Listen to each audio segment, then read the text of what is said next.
An African samurai in feudal Japan. It sounds like a legend, but it's a real story. In the 16th century, a man named Yasuke arrived in Japan, a place as far from his African homeland as one could imagine. He was brought by Jesuit missionaries, who admired his impressive height and physical strength. It's not exactly known which part of Africa Yasuke came from, but many historians believe he was from Mozambique. What is certain is that he was no ordinary man for his time. When Yasuke arrived in Japan in 1579, his dark skin and towering height, over 6 feet tall, made him an immediate attraction. In a society where foreigners were viewed with suspicion, Yasuke was a true curiosity. The story goes that Japanese warlord Oda Nobunaga was deeply impressed when he first saw Yasuke. Nobunaga, a man with an insatiable curiosity, had never seen anyone like him before. Nobunaga was so fascinated that he believed Yasuke's skin color was artificial. He had him wash his body, thinking he was painted, but soon realized it was his natural color. This was the beginning of their relationship. Yasuke was not just a strong and imposing figure.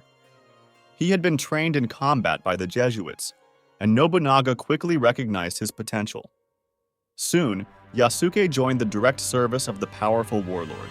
Unlike other foreigners in Japan, Yasuke was treated with exceptional respect. Nobunaga saw him not just as a servant, but as a warrior. Yasuke was trained as a samurai and given the privilege of carrying a sword, an honor reserved only for the most loyal warriors. Gradually, Yasuke became a key figure in Nobunaga's inner circle. Though many saw him as an outsider, his skill in battle and loyalty earned him a place of honor. He fought alongside the best warriors of the clan.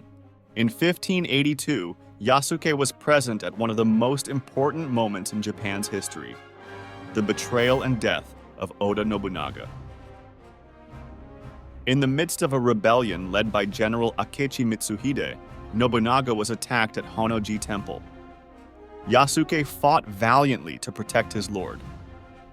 When Nobunaga realized there was no escape, he committed seppuku, the ritual samurai suicide. Yasuke was there, and it's said he was one of the last to defend Nobunaga until the end. After Nobunaga's death, Yasuke was captured by Mitsuhide's forces. For many, this would have meant immediate execution, but his fate was different.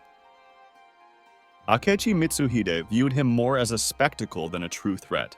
Instead of being executed, Yasuke was released, an extraordinary occurrence for the time. As a foreigner, Mitsuhide saw him more as a rare curiosity than a genuine samurai, which ultimately saved his life. Not much is known about what happened to Yasuke after Nobunaga's death. Some records suggest he returned to the Jesuits, while others say he simply disappeared from history. Although his time in Japan was brief, Yasuke left an indelible mark on the country's history.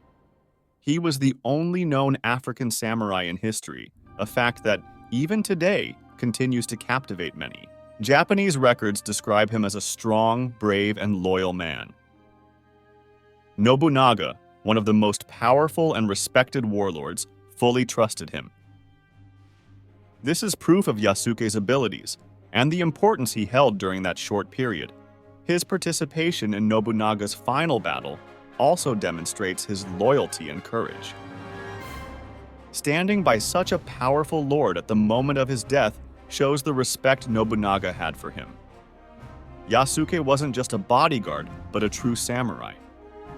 Although some details of his life remain in the shadows, what is clear is that Yasuke lived during a key period in Japan's history. He was part of one of the most significant events, the fall of Nobunaga and the end of his attempt to unify the country. Yasuke's presence in Japan also serves as a reminder of the country's openness at that time to outside influences. Though he was a foreigner, Yasuke was accepted into samurai society, which in many ways was rigid and closed off. Yasuke's story has been retold in popular culture, from novels to films. But the truth is that his real-life story is even more fascinating than any fiction. An African man becoming a samurai is something unique in history. Accounts of his life show that while he was an outsider, Yasuke was more than just an exotic curiosity. He was a warrior who earned his place in history through skill and loyalty, making him truly one of a kind in his time. In an era when the world seemed much smaller, Yasuke broke geographical and cultural barriers, proving that even in feudal Japan, a foreigner could rise to the status of samurai. This makes him an exceptional figure in history. As historians have delved deeper into Yasuke's life, new theories have emerged about his origin and final fate. However, the most fascinating part of his story remains his role as a samurai in a land so far from his own. Yasuke's life is also a reminder of the cultural exchanges that occurred during the 16th century. Japan, though isolated in many ways, was beginning to interact with the outside world, and Yasuke was a living symbol of these changes. What makes Yasuke's story even more intriguing is the mystery surrounding his life after Nobunaga's death. Did he return to Africa? Did he remain in Japan? These questions remain unanswered, further fueling fascination with his life. While his story has been told in books and movies, many details remain obscure. However, what is known for certain is that Yasuke was an extraordinary man who defied all the expectations of his time.